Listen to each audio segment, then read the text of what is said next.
A sentença é uma decisão que termina o processo, mas de fato o processo termina ali. A manifestação ela é algo menor dentro do processo. Então eu posso me manifestar sobre um documento específico, sobre um prazo específico, né? Na verdade, eu já consigo ver de uma outra forma. É? A manifestação seria como o gênero, como se fosse algo maior. Olá pessoal, mais uma vez aqui no SRCast. Hoje nós vamos aqui tentar passar para você os principais conceitos e termos jurídicos. Por exemplo, você consulta o seu processo e não sabe qual é o significado de determinada palavra. Concluso para julgamento. Quando você abre lá no site do tribunal, insere o número do seu processo e você encontra essa informação. O que isto significa? Então, hoje é o tema que nós vamos tratar junto com o Dr. Neilton e doutora Beatriz. Portanto, fique conosco até o final do conteúdo para que você possa sair empoderado. Você precisa conhecer os seus direitos, você precisa ficar sabendo o que significa cada palavra para que você possa depois continuar acompanhando o seu processo sem maiores dificuldades. Então, fica conosco aqui.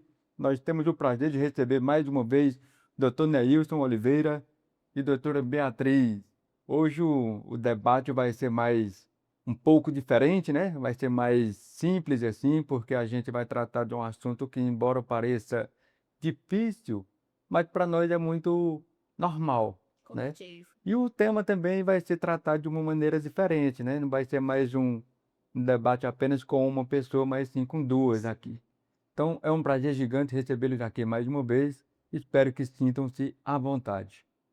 Obrigada, doutor. É um prazer novamente estar de volta aqui, né? E espero que a gente consiga agregar mais conhecimento para todo mundo e ajudar o pessoal. Muito bem. Nós vamos começar aqui falando sobre o momento anterior ou prévio ao processo judicial. Muita gente acha que o processo judicial ele começa apenas quando você já deu entrada no processo. E, na verdade, há uma produção desse processo, né? Embora a gente considere de fato o processo judicial quando tem um número, mas há uma produção antes dele. Então, para começo de conversa, o que é petição inicial? Então, a petição inicial é a primeira peça, né, o primeiro documento que é anexado ao processo junto às provas. Ele é aquele documento que o advogado, representando o cliente, vai trazer as informações que são necessárias para dar andamento ao processo. Narrar os fatos, apontar os direitos e apresentar os pedidos. Então, é um documento, digamos, que encabeça ali o processo judicial. É o que começa, é o que abre o processo judicial. Doutor Neilson, o que é, por exemplo, essencial na petição inicial, que não pode faltar de jeito nenhum? Bom, ao meu ver, quando a gente vai fazer uma petição inicial, é muito importante a gente especificar cada caso em cada petição. Então, cada processo que a gente recebe aqui é uma história, é um caso diferente. Então, na petição inicial, é muito importante trazer essa história, essa individualidade e colocar ali nos fatos, para explicar exatamente para o juiz o que é que a gente quer, o que é que está se passando naquela situação e como a gente pode resolver isso, qual é o resultado que a gente quer. Então, o direito que a gente fala o direito, né, as leis, elas são um pouco padrão. Então, toda petição vai ser um pouquinho padrão no direito. Então, o diferencial da petição vai ser ali nos fatos, realmente. Nos fatos. E aí, tudo começa com o atendimento, né? É muito importante o atendimento. É no atendimento que a gente colhe as principais informações. Se o cliente não traz todas as informações, dificulta o nosso trabalho. Então, Sim. é muito importante que o cliente também entregue para o advogado todas as informações. Tem gente que fica com medo, né? Não, eu não vou dizer isso para o advogado, eu não vou falar isso daqui, porque pode ser que complique a situação, mas, na verdade, deve ser dito tudo. E um detalhe que o doutor falou na outra ocasião que eu estive presente no podcast é sobre a atenção aos detalhes. Aham. Às vezes a gente conversa, faz o atendimento e passa por cima de alguma informação e não percebe. E me aconteceu isso em uma orientação de audiência, que a gente estava sem prova nenhuma da qualidade de dependente da Uhum. autora em relação ao falecido.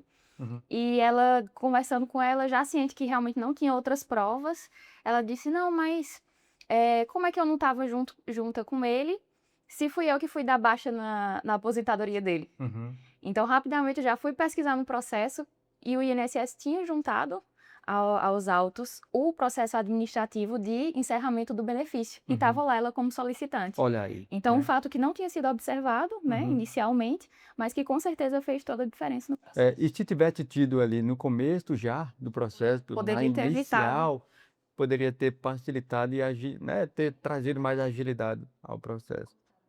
E por falar em autos, a senhora acabou de falar aí, estaria ali nos autos do processo. O que é autos do processo? É o processo.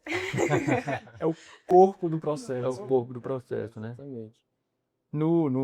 Na linguagem jurídica, tem muita coisa que a gente precisaria realmente traduzir para o nosso cliente, né? Simplificar, né? Simplificar. Eu acho que tem muita coisa Sim. que não precisa.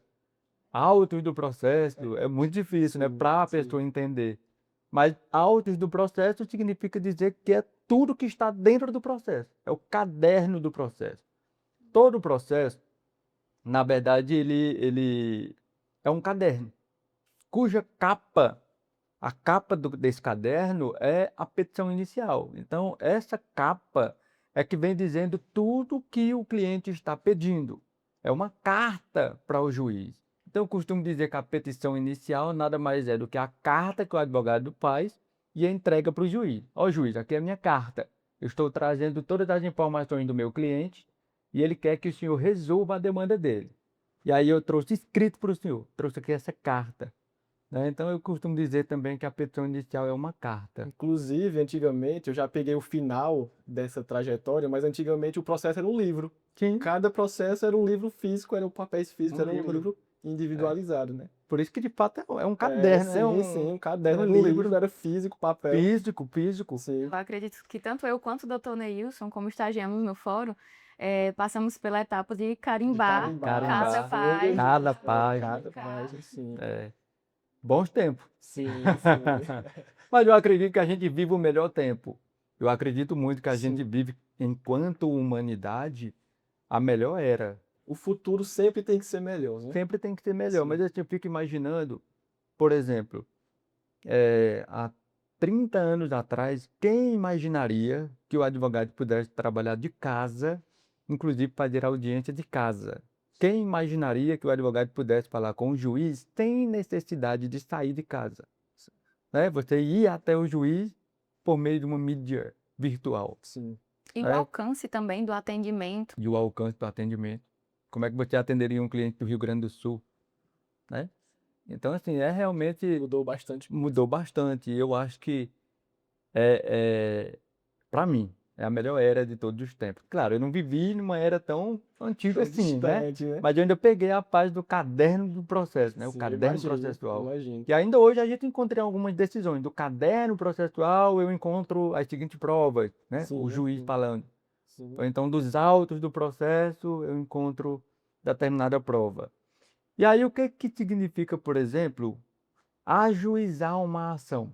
Ajuizar uma ação nada mais é do que transferir todas aquelas informações que a gente tem, que a gente captou, os fatos, os fundamentos, as provas, e colocar na justiça, Uhum. né? E colocar no fórum e colocar para o juiz ver. Uhum. Então, ajuizar o processo é levar o processo até a justiça. Uhum. É realmente entregar na mão do juiz. Entregar na mão do juiz. Aqui está o meu processo, estou ajuizando esta ação. Tem uma frase que a gente costuma ouvir ainda na faculdade, eu acredito que vocês ouviram, que é a seguinte: a gente nunca processa contra alguém. A gente abre um processo para o juiz. Sim. Né? Eu não sei se vocês ouviram isso. Não, olha, você não vai ajuizar um processo contra alguém. Você vai abrir um processo para o juiz. A outra parte, você não está entrando com um processo contra ela. É um processo para o juiz analisar os fatos e dar uma decisão. Como realmente tem um outro lado da história, aí o juiz chama aquela outra parte para ouvir o que ela tem para dizer. Sim. Né? Então, na verdade, a gente não processa diretamente uma pessoa, né, contra uma pessoa. Na verdade, a gente pede uma decisão sobre determinado fato. Sim. Então, ajuizar uma ação é levar este fato para o juiz, é entregar na mão dele. Distribuição do processo. O que é distribuição do processo, doutora Beatriz? Bem, a distribuição do processo é a partir do momento que você entrega o processo ao juízo, né? Porque no caso não existe só o juiz, a figura personificada do juiz. Existe o juízo ali, que é onde o Estado entrega o poder da decisão. Então, no momento que você entrega ao juízo, não existe um juiz específico que você escolhe, mas é distribuído para aquele juiz. Então, através de um sorteio, o processo vai para o juiz que foi sorteado, Através de escolhido. um sorteio, o processo é distribuído. Distribuir. Muito bem. Qual é a diferença de juízo para juiz? Ah, o doutor pegou num ponto muito específico. O doutor consegue me ajudar? De juízo para juiz, Para juiz. o juízo ele vai ser algo mais físico realmente. Aquele fórum, aquela localidade, aquele é o juízo. O juiz é a figura de uma pessoa. Então o juiz em si vai ser uma pessoa, o juízo é onde o juiz se encontra. Muito bem. Quando a gente diz assim, vou dar entrada na justiça, aí vou lá no fórum da cidade Sim. e dou entrada no processo. Hoje é virtual, né? Então a gente não precisa mais ir até o balcão do fórum para protocolar um processo. Sim. A gente faz de casa, pela internet, através de uma máquina como um computador. Mas, teoricamente, seria isto: você levar o processo até o fórum. Chegando lá no fórum, alguém vai receber o processo, né? Aquele fórum pode te dizer, aquele espaço físico pode te dizer que é o juízo, Sim. né? Sim. Aquele juízo ali, tipo, só de um juiz, é um juízo de vara única, né? Ou seja, um espaço único, só tem aquele juízo ali. E aí, quando você protocola, apresenta no balcão e recebe o número do processo, aí o processo é distribuído, sorteado para um juiz. Se o juiz, aquele juiz, o juiz Antônio, o doutor Antônio, juiz, pegou aquele caso, o processo foi distribuído para ele. Se o juiz Antônio for embora, o processo vai com ele? Não, o processo fica no juízo. Fica no juízo, Sim. né? Então, na verdade, tem essa diferença. O juiz é aquele que atua no processo para decidir, é a pessoa do juiz. Sim. E o juízo é aonde o processo Sim, continua, né? Fica. O doutor até falou um termo aí, pra gente emendar e esclarecer também, vara. Vara. Não é? A vara do fórum. Mas o que é vara? Nada mais é, a gente pode simplificar como sala. O fórum tem várias salas, onde cada juiz pode ficar, né? Pode ter 1, 2, 3 juízes. E aí, a vara é uma sala. Então, primeira vara, segunda vara, terceira vara, primeira sala, segunda sala, terceira sala. Pode ver dessa forma. Muito bem. Né? E tem um fato, né? Por que surgiu o nome de vara? Vocês sabem? Eu confesso que esse fato histórico eu não conheço. Não conhece? Não conheço. Vara é porque antigamente as pessoas que praticavam um determinado crime ou então uma determinada conduta ilegal, ela era levada para o juiz debaixo de vara, Ó. certo? Então a pessoa muitas vezes era presa em flagrante e era levada para o juiz debaixo de vara, E a, certo? e a Então, população ali já começava... assistia tal, e aí via tudo, né? Via Sim. aquele movimento todo. Não, então vai debaixo de vara, Sim. vai na vara, até que ficou, vai pra vara, né? Então surgiu esse fato Curioso. histórico aí. Interessante. Eu não conhecia. Muito bem. Então você que está nos assistindo, presta atenção. O juiz é aquele que atua no processo, é a pessoa que atua no processo para decidir aquele processo. Juízo é o espaço onde o processo vai ficar guardado. Então, se você ajuiza uma demanda, por exemplo, no Fórum de Assaré ou Juazeiro do Norte, aquele processo continua naquele lugar, ainda que o juiz seja transferido para outra cidade. Então, o juízo é o lugar onde o processo vai continuar, mesmo que o juiz saia daquele lugar. Ainda no momento anterior ao processo, o que a gente pode considerar como causa imprescindível, aquele que é o objeto imprescindível para o juiz receber o processo? Obviamente vai ter que ter a petição inicial, mas vai ter que ter também as partes do processo, né? Então, o que que a gente pode dizer assim que é imprescindível? Uma pessoa tem que ter. Mas é possível um processo ser iniciado sem ter uma pessoa? Não. Não é preciso. E qual é o nome que se dá a esta pessoa que entra com o processo? Autor, requerente, Demandante? demandante, tem vários termos que podem Tem ser vários utilizados termos, para Muito bem. nomeá-los. E quando a gente está entrado no processo que o juiz abre uma emenda à inicial, o que que é emenda inicial? Nada mais é do que corrigir alguma coisa que ficou faltando no processo, ou não mesmo corrigir, mas adicionar, né? Uhum, Nem sempre emendar é sobre um erro, mas uhum, sobre uma ausência, uhum, né? Então, emendar nada mais é que modificar alguma coisa ali, ajustar, complementar uhum. alguma coisa ali no processo Muito bem, inicial. boa resposta, porque às vezes a gente recebe solicitações de clientes perguntando assim: o juiz está pedindo a emenda, tá pedindo para emendar, eu estou vendo aqui que tem emenda inicial. Sim, Quer dizer então que foi errado o processo, foi feito errado? E aí nem sempre é um erro, né? Na sim. verdade é um documento a mais que o juiz está pedindo, ou porque ele entende que precisa de determinado documento, né? E aí vai do entendimento de cada juiz. E muitas vezes é uma estratégia também. Às vezes a gente tem pressa para protocolar aquele processo por uma questão estratégica, Uhum, garantir algum direito ali de urgência, só que não tem determinado documento em mãos naquele momento. uhum. Então a gente protocola para ganhar tempo e depois anexa aquele Apresenta. documento, né? Às vezes é Muito até bem. estratégia. Aham. E que tem diferença de emenda a inicial para exigência, por exemplo, do INSS? Tem diferença? Eu entendo que não. Eu entendo que não, porque basicamente é você trazer ao processo alguma informação necessária ou complementar, Uhum. né, que Sim. seja, né, fundamental para o julgamento, para o Uhum. entendimento daquela ação. Na verdade, é a mesma coisa, né? Sim. Exigência e emenda. Só que a exigência é o que o INSS pede Na via na via administrativa, né? administrativa, ainda é no processo administrativo. Então, tem uma diferença entre processo administrativo e processo judicial.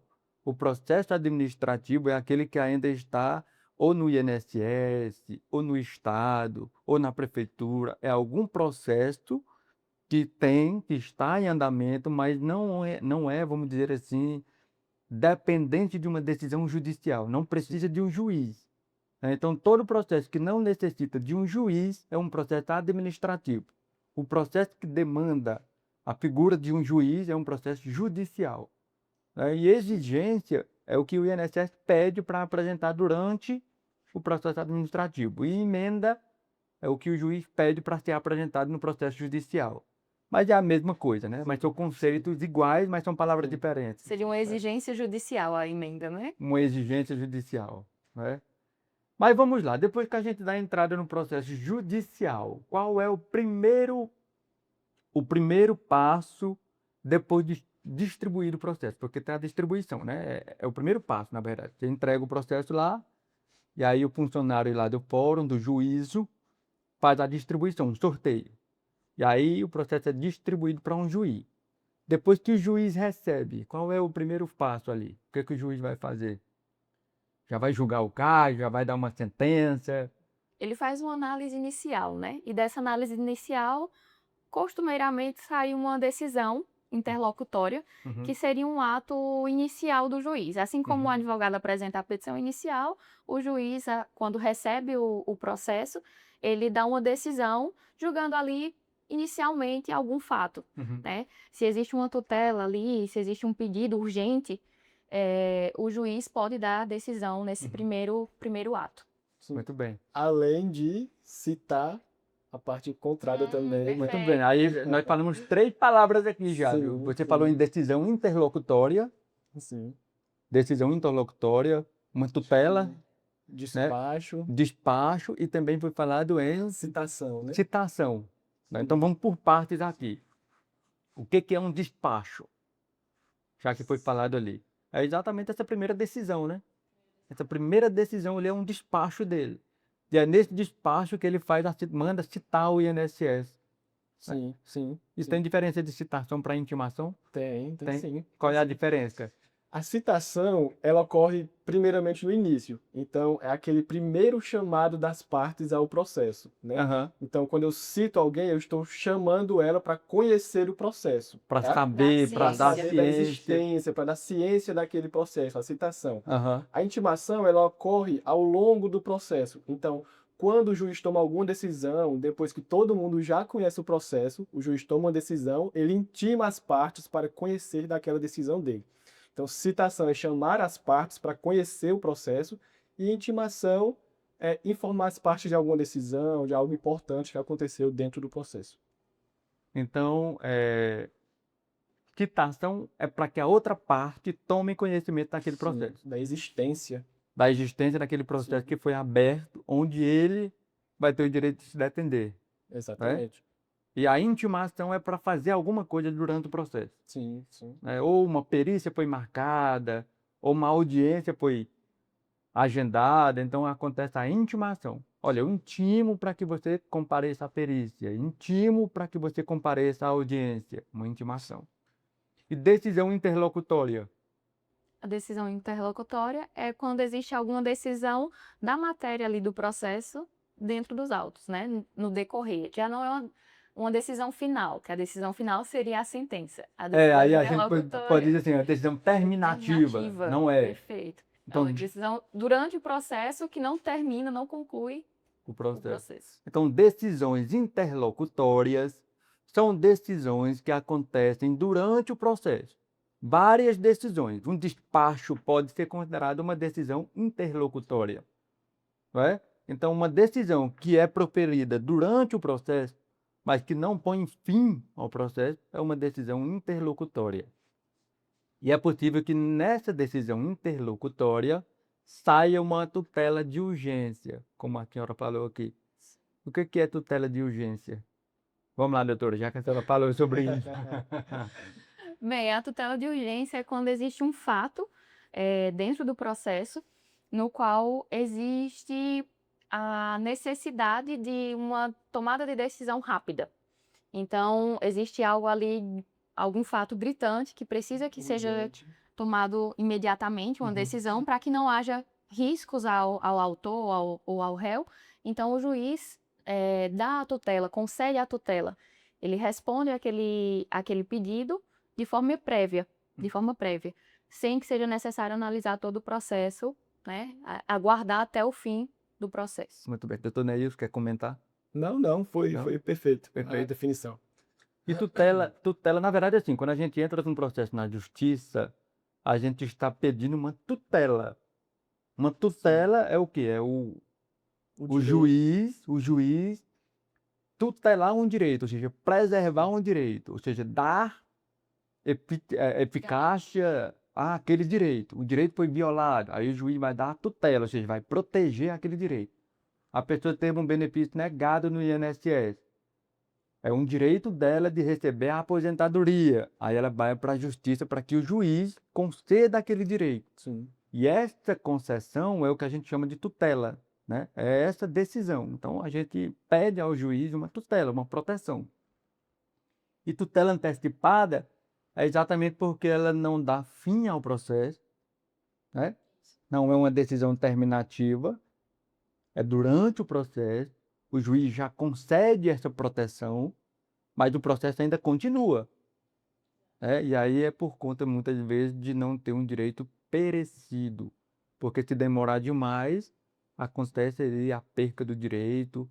Por exemplo, a pessoa está em fase terminal, está com uma doença grave ou gravíssima, e se o juiz deixar para julgar o processo e conceder essa proteção, essa tutela só ao final do processo, depois de fazer perícia médica, depois de mandar fazer visita social, depois de mandar fazer audiência, só depois de fazer tudo isso, pode ser que a pessoa já tenha falecido, né? Então, a tutela de urgência é exatamente para atender uma demanda urgente. O juiz concede uma proteção antes mesmo de pôr fim ao processo. É isso? Sim, Exatamente. É isso mesmo. Perfeitamente. Doutora Beatriz, o que é ato ordinatório? Bem, o ato ordinatório, ele é um ato de mero expediente, do qual dá andamento ao processo, impulsiona o processo. Então, o processo, ele precisa ser impulsionado, certo? Uhum. Então, de acordo com as demandas que vão surgindo dentro da causa, os serventuários, né, os servidores da justiça, eles vão impulsionando através do ato ordinatório. Então, não necessariamente ele é proferido por um juiz, mas Uhum. pelo próprio servidor. Uhum. Doutor Neils, quer Perfeito, complementar? perfeito. Só complementar porque a gente acha que o juiz, ele manda em tudo, ele faz tudo. Uhum. Mas a justiça é composta por várias pessoas, Uhum. não é? Tem servidores que ajudam o juiz. Uhum. O Então, juízo é composto não isso, só pelo juiz. exatamente, por vários servidores que Uhum. ajudam, movimentam o processo, ajudam o juiz. E esses atos ordinatórios são justamente esses atos que os servidores fazem ajudando o juiz, movimentando, fazendo alguma citação, alguma intimação. Muito bem.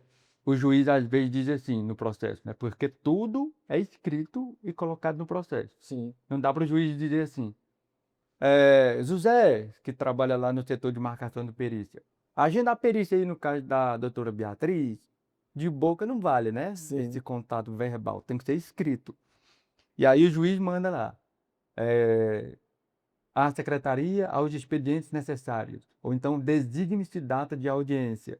Aí o servidor, a pessoa que trabalha lá, é que vai agendar essa data de audiência. Sim. Aí é um ato ordinatório. Sim. O que é mero expediente? Foi falado aqui, doutor Neilson. Mero expediente seria algo corriqueiro, cotidiano ali do processo da justiça, né? Mero expediente. Faz parte do Faz expediente parte ali, ali da rotina da da rotina. justiça. Sim.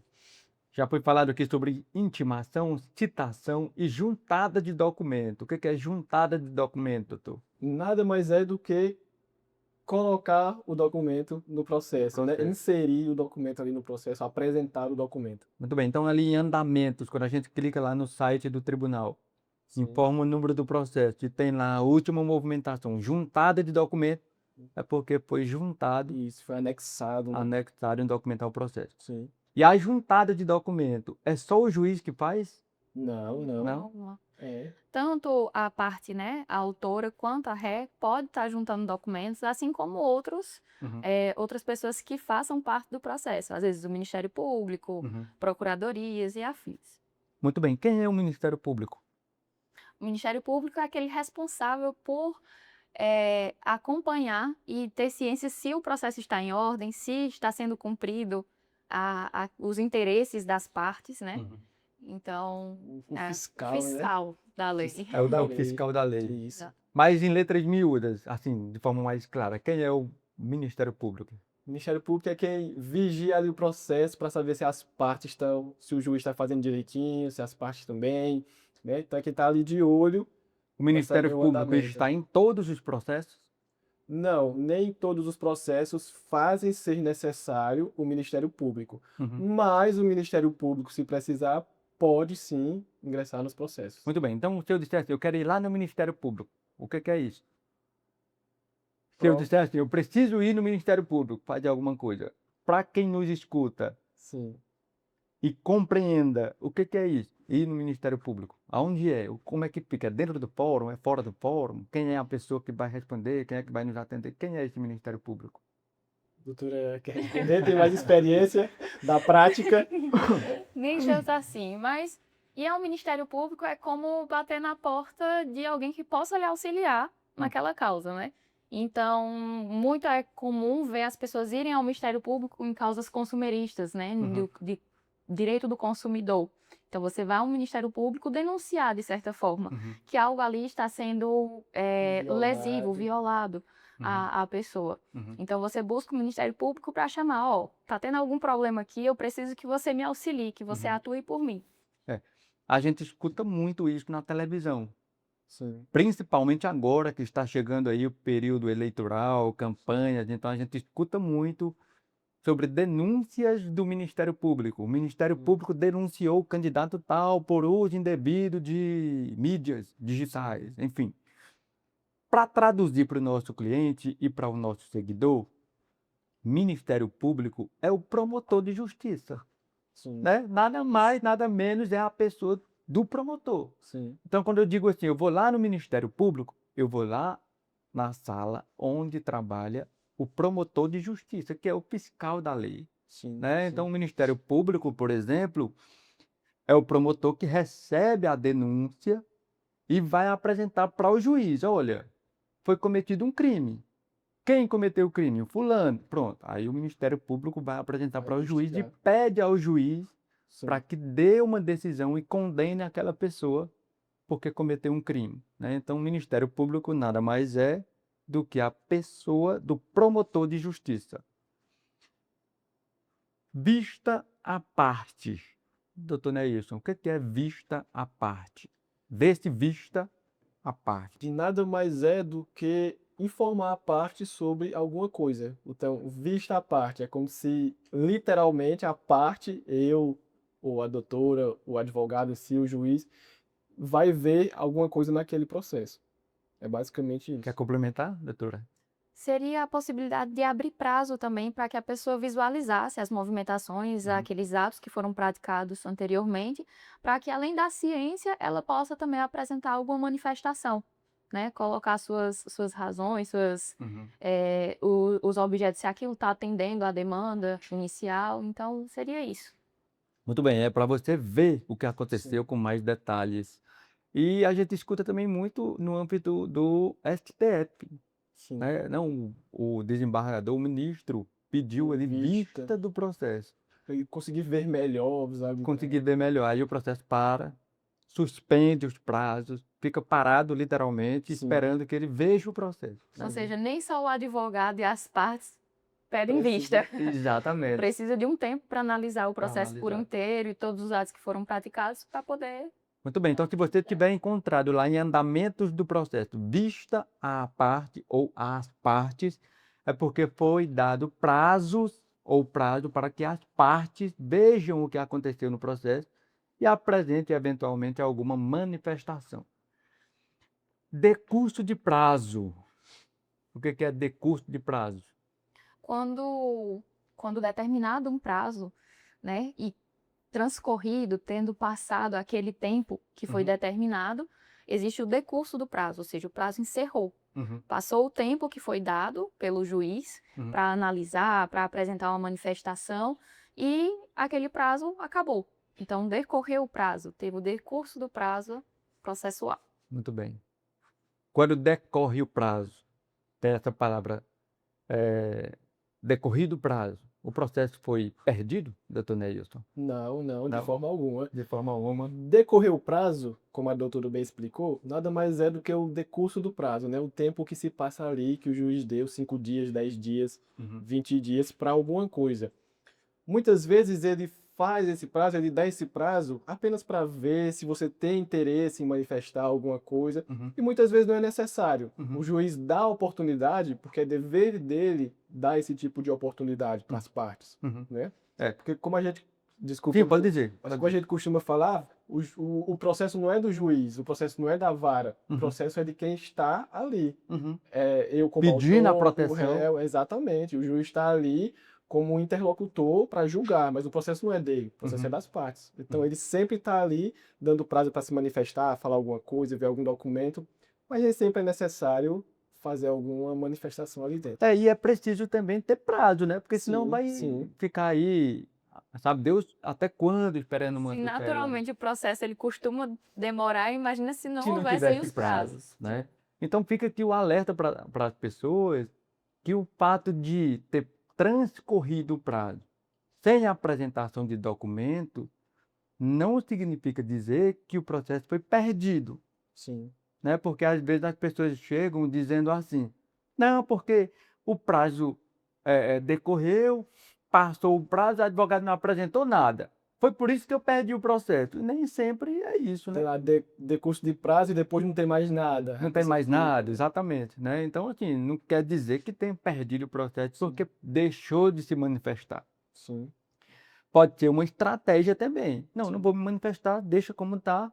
Vamos esperar transcorrer o prazo e o juiz vai tomar uma decisão. sim, E dentro do prazo, a pessoa pode apresentar uma manifestação, ou pode apresentar uma contestação, ou uma réplica, ou então um pedido de reconvenção, por exemplo, sim. né? Aí, doutor Nézio, o que é contestação? Pronto. a contestação é uma etapa que vem logo após a gente fazer a petição inicial, ingressar. Então, eu vou com meus fatos, eu levo meus fatos até a justiça. Depois disso, eu abro a oportunidade para a pessoa, para a parte contrária, se manifestar sobre o que eu disse. E isso nada mais é do que a contestação. Uhum. Ela vai contestar o que eu levei até a justiça. Doutora Beatriz, quer complementar? Não acredito que foi o suficiente. Alguns falam até que o processo, na verdade, ele está consumado no sentido de que ele começou realmente, ele só consegue dar andamento quando a parte contesta, né? Quando a outra parte apresenta a defesa dela. Porque aí sim, tem o pedido inicial, a parte alega alguma coisa, o juiz recebe, só que o juiz não pode tomar uma decisão sem ouvir outra parte. Sim, sim. Então, quando acontece este trio aqui, é que de fato o processo continua. Então, contestação nada mais é do que o momento da pessoa se defender, contra quem foi aberto o processo, Sim. né? Então, aquele que recebeu a demanda, recebeu uma carta, peraí, eu fui processado. Aí é o momento de apresentar a contestação. Sim. Tem diferença de contestação para manifestação? O processo ele tem etapas principais e indispensáveis, digamos assim, né? Uhum. Então a contestação ela vai ser uma dessas etapas. Se eu faço uma petição, a outra parte tem que necessariamente, não, nem sempre é obrigatório, Uhum. mas é importante que faça uma contestação. Uhum. E é algo, digamos, grande no processo. A manifestação ela é algo menor dentro do processo. Então eu posso me manifestar sobre um documento específico, sobre um prazo específico, né? Na verdade, eu já consigo ver de uma outra forma. É? A manifestação seria como o gênero, como se fosse algo maior. E a contestação é algo específico, de um momento específico do processo. Então, a Eu concordo com a manifestação... doutora. A manifestação pode ser várias A coisas, né? contestação porque, é na uma verdade, manifestação, específico. mas nem sempre uma manifestação é uma contestação. Isso, Muito exatamente. bem. Ou seja, uma contestação é uma manifestação, mas nem toda manifestação é uma contestação. Ou seja, Perfeito. toda vez que você se manifesta no processo, ainda que tenha sido por o nome de contestação, é uma manifestação, né? Então, de fato, eu concordo com a doutora nesse sentido aí. O que é réplica?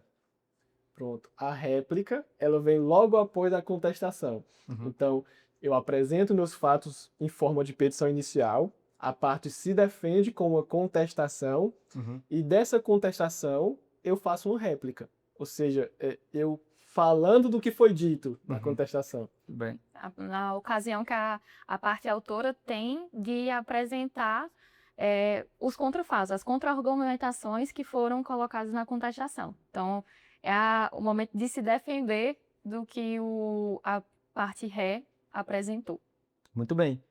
Eu acho que a réplica o pessoal não vai ter tanta dificuldade de aprender, porque a gente vê muito nos debates políticos. Sim. Eu estou falando muito sobre política porque a gente está em ano eleitoral e o povo brasileiro é muito ligado em política, né? Sim. Eu acho que Sim. numa cidade como a nossa, o nosso povo merenda, almoça e janta política. Sim. Então eu acho que não vai ser tão difícil compreender réplica, porque nos debates tem, né? Sim. A pessoa fala, aí o outro apresenta a réplica, depois tem a tréplica, né?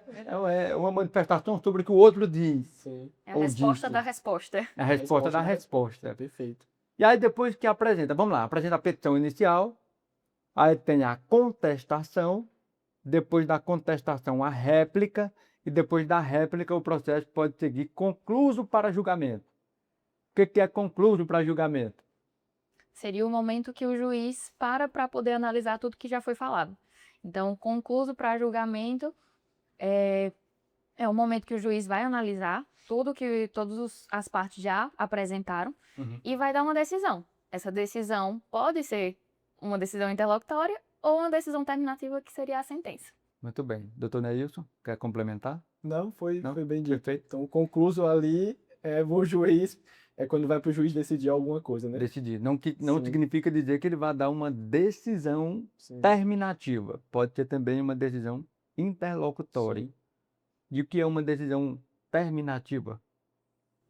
A sentença. Como a doutora bem explicou, já é uma decisão final ali no processo. Põe fim ao processo. Isso. Inclusive no Código de Processo Civil, a conceituação é essa, né? Sim. Sentença é aquilo que põe termo ou fim ao processo. Sim. Mas vamos lá, só para que as pessoas possam entender.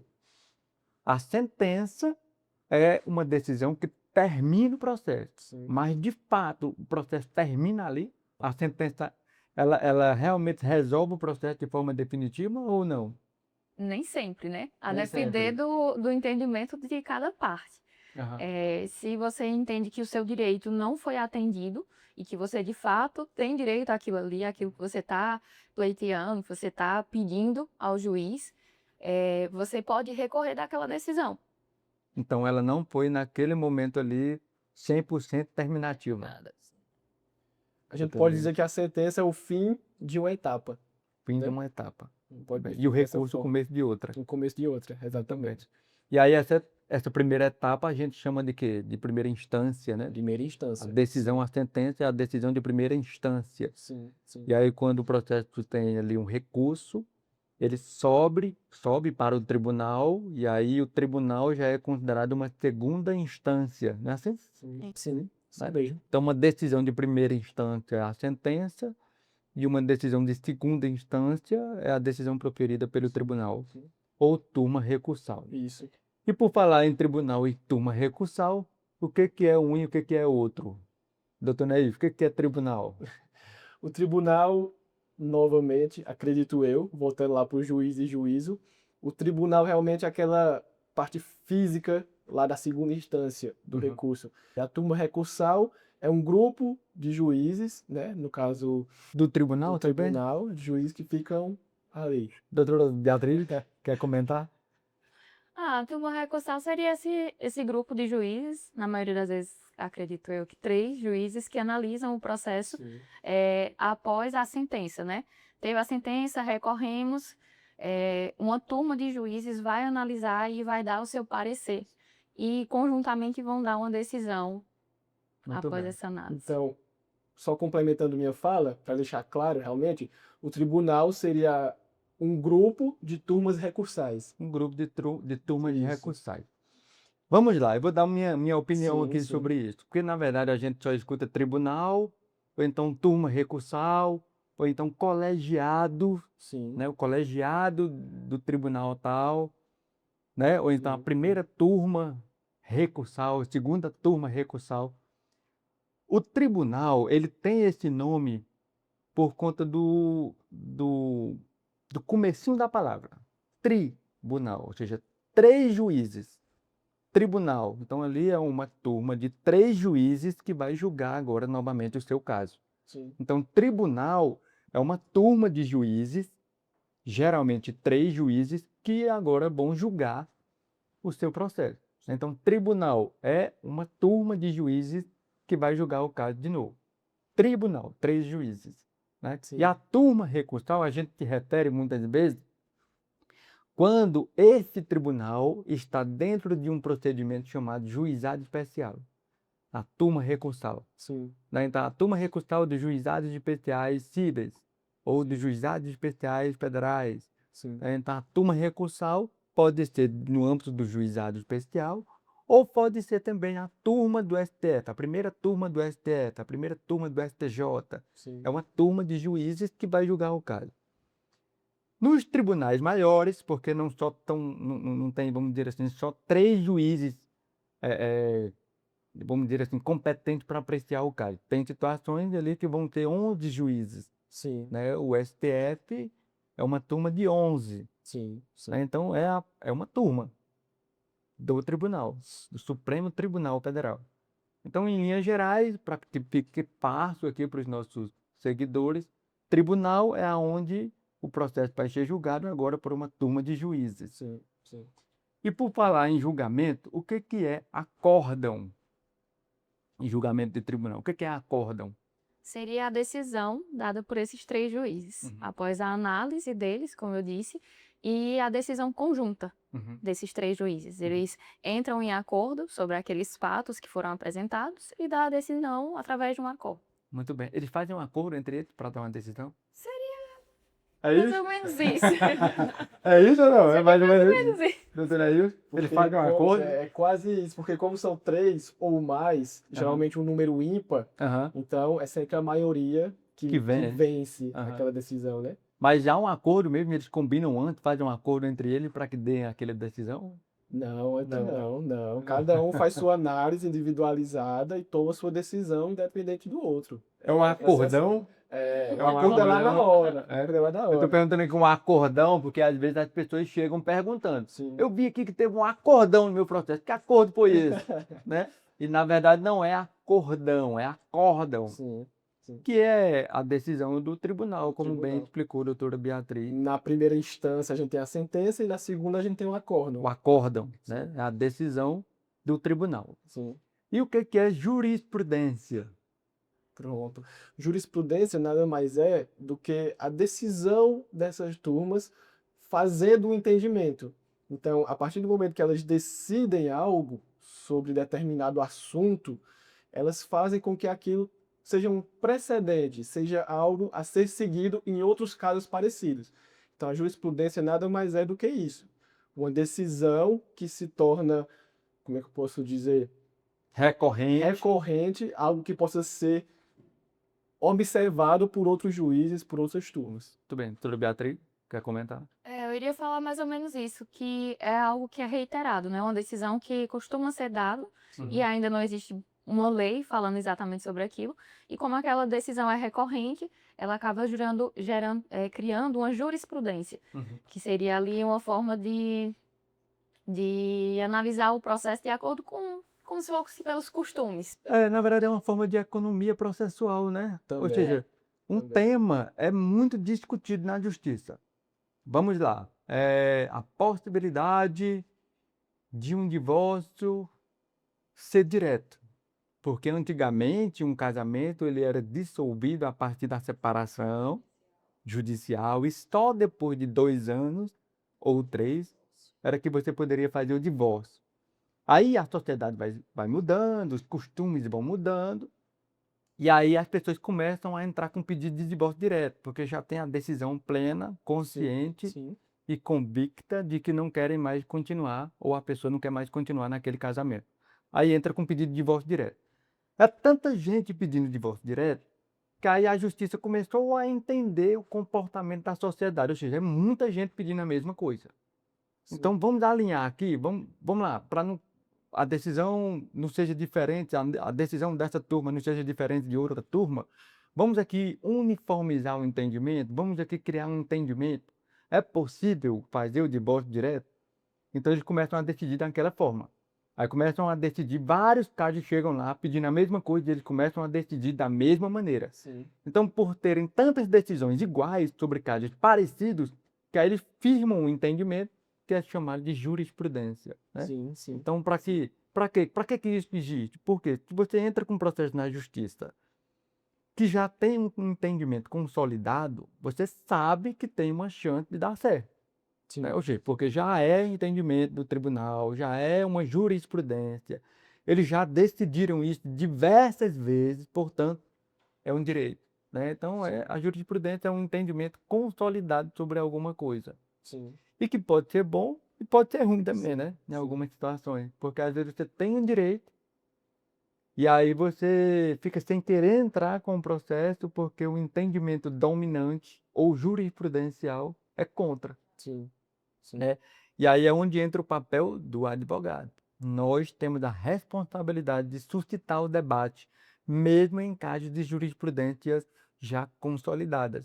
Né? Então, vale a pena a gente estudar e vale a pena o cliente, o autor, a pessoa que foi lesionada nos seus direitos, procurar um advogado Sim. para tentar descobrir teses novas, novas possibilidades. Novas estratégias, né? Isso, uma estratégia nova, porque pode ser que a jurisprudência também mude, Sim. né? Pode ser que mude. Vamos lá, continuando ainda sobre essas decisões no âmbito do tribunal, depois que o acórdão é proferido, que é a decisão do tribunal, qual é o próximo recurso cabível? É possível recorrer de uma decisão do tribunal, do acórdão? É possível? Sim. É possível? Acho que aí o recurso inominado, se eu não me engano, Aí depende do procedimento, né? depende do procedimento, do que a gente quer dentro daquele processo para saber para onde a gente vai. Muito bem. A gente volta um pouquinho aqui porque tem um nome que se dá ao recurso, né? Sim. Tem o recurso nominado, tem a apelação, Sim. Sim. tem o agravo né? Tem Que são vários recursos. tipos, os embargos. os embargos. Então tem muita Sim. coisa para a gente falar ainda Sim, aqui no sim. âmbito do Sim, são judiciário, coisas mais técnicas mais ali, né? técnico, juridiquês demais, Sim, né? sim, Fica para a gente depois debater numa segunda rodada de conversas sobre sim. isso, né? Seria Tranquilo. interessante aí trazer o doutor Tiago, que fica responsável Sim, aqui vamos deixar no o convite para o escritório doutor Tiago aqui, né? pelos Quem sabe a gente faz um recursos. debate com nós todos juntos, Sim, né? vai ser uma Aí um traz roda, uma roda de conversa sobre debate, isso sim. aí.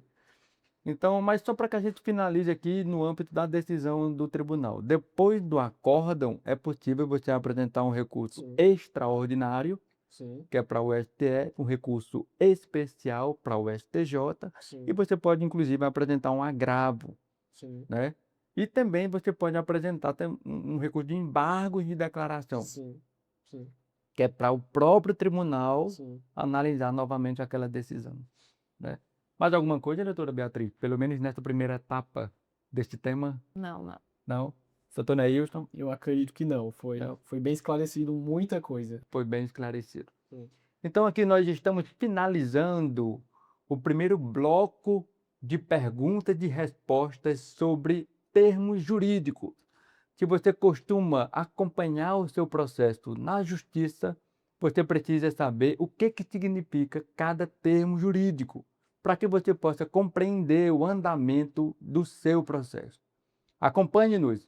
No próximo episódio, quem sabe a gente traz novos conceitos ou o significado de outros conceitos usados no mundo jurídico. Nos acompanhe. Espero que você tenha gostado do nosso conteúdo.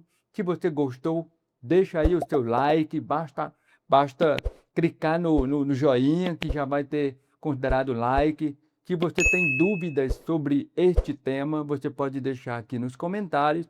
E se você achou interessante o conteúdo, o nosso quadro aqui no STRcast, eu peço que você compartilhe este conteúdo com seus amigos, parentes, vizinhos e com as pessoas que você considera que sim, serão abençoadas com este conteúdo.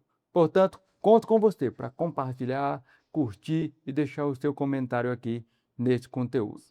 Doutor Neils, muito obrigado pela participação, pela presença. Sim. Espero que a gente possa ter outras oportunidades aqui. Com certeza, só agradecer as oportunidades e aos convites e estou sempre à disposição. Muito bem. Quer deixar um recado para os nossos seguidores e clientes? Ou para a família Que também? continuem acompanhando todos os episódios, é um conteúdo realmente muito enriquecedor. E você também que é estudante de direito, que está começando, também é um conteúdo riquíssimo para você. Eu, no começo da faculdade, Uhum, eu gostava, assim que eu comecei, que a gente é bombardeado por muitos termos, uhum. eu comecei a ver vídeos, consumir vídeos justamente desse tipo de debates aqui, para aprofundar ainda mais o meu conhecimento. Então, espero que isso também lhe ajude.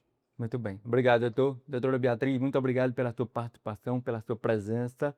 Espero que a gente tenha outras oportunidades aqui para a gente tratar de assuntos tão importantes. Se Deus quiser, doutor. Agradeço também pelo convite. Acredito que foi um momento muito enriquecedor, não só para quem vai estar assistindo, né, porque vai ficar conhecendo novos termos, conhecendo novas palavras e, como o doutor falou no início, se empoderando dos seus próprios direitos. Muito bem. E também enriquecedor para nós que vivemos diariamente e acaba que por algum momento a gente torna aquilo tudo muito automático. Sim. E é importante voltar para alguns conceitos. Uhum. Então, obrigada pela oportunidade, pelo momento e a troca que sempre é muito valiosa. Muito bem, obrigado. Quer deixar um recado para os nossos seguidores? Agradecer também a todos eles pela audiência, né? Uhum. E convidá-los para seguir acompanhando os trabalhos do SRCast. Muito bem, obrigado. Pessoal, chegamos ao final do STRcast. Mais uma vez peço a sua colaboração através dos likes e comentários e compartilhamento. Qualquer dúvida, deixa aí nos comentários. Estaremos sempre à disposição para te atender. Siga-nos nas nossas redes sociais, no Facebook e no Instagram. Temos muito conteúdo que vai te empoderar. Uma pessoa poderosa é aquela que conhece os seus direitos e sabe por onde requisitá-los, fazê-los valer na sua vida. Portanto, espero você. Até a próxima, se Deus quiser. Tchau, tchau.